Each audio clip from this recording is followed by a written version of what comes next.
پڑھ لا الہ الا اللہ، پڑھ لا الہ الا اللہ۔ میرا نام محمد علی ہے۔ میں نے 4 مہینے تبلیغ میں لگائے ہیں، 1 سال کا لگانے کا موقع اللہ دے گا انشاءاللہ۔ کل ہماری واپسی ہے، اللہ تبارک و تعالیٰ صحت و عافیت کے ساتھ پہنچائیں۔ میری بیٹی کا نام آمنہ ہے، بیمار رہتی ہے، اللہ شفا عطا فرمائے۔ نام میں کچھ نہیں رکھا ہے، کوئی نام رکھو تو وہ بیمار نہیں ہوگا۔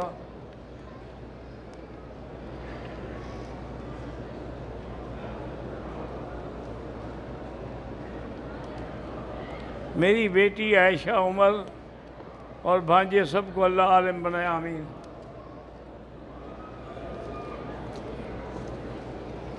نابالغ بچے جو ہیں ان کے لیے عمرہ ضروری نہیں ہے کہ ساتھ رکھیں تاکہ وہ سیکھیں، ان کو بھی ٹریننگ ہو جائے۔ کالی مہندی نہ لگائیں، دوسری سرخ لگائیں۔ میرے لیے دعا کریں کہ ابو کی جگہ میری نوکری لگ جائے، آمین، اللہ آسان کرے۔ میری بیوی کی ڈلیوری بھی اللہ آسان فرمائے۔ مسجد عائشہ اور مسجد جیرانہ سے امام ابو حنیفہ رحمۃ اللہ علیہ کے نزدیک مسجد عائشہ سے عمرہ باندھنا زیادہ افضل ہے۔ آج کل سب سے زیادہ دعاؤں کے مستحق جو ہیں وہ ہمارے کشمیری مسلمان اور فلسطینی مسلمان، جن پر ظلم و تعدی کی حد ہو گئی ہے، انتہا ہو گئی۔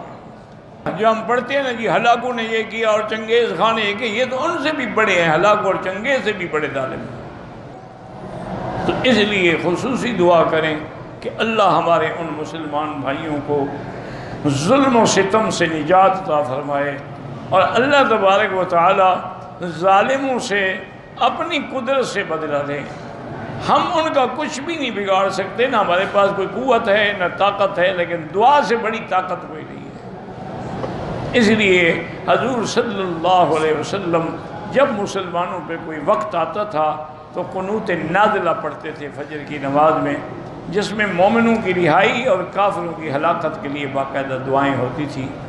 آج اللہ کی شان ہے، ہمارے مدرسے بھی خاموش ہیں، مسجدیں بھی خاموش ہیں، مولوی بھی خاموش ہیں، اور مسلمان مر رہے ہیں۔ کم سے کم بھی دعا تو کر سکتے ہو اور کچھ نہیں کر سکتے ہو، اتنا تو بے حس نہ ہو جائے کہ مریم بوٹی یا نبی بوٹی، پتہ نہیں، میں نہیں جانتا بھائی، سارے مدینے کی بوٹیاں جو ہیں وہ کھیڑ کے لے جاؤ،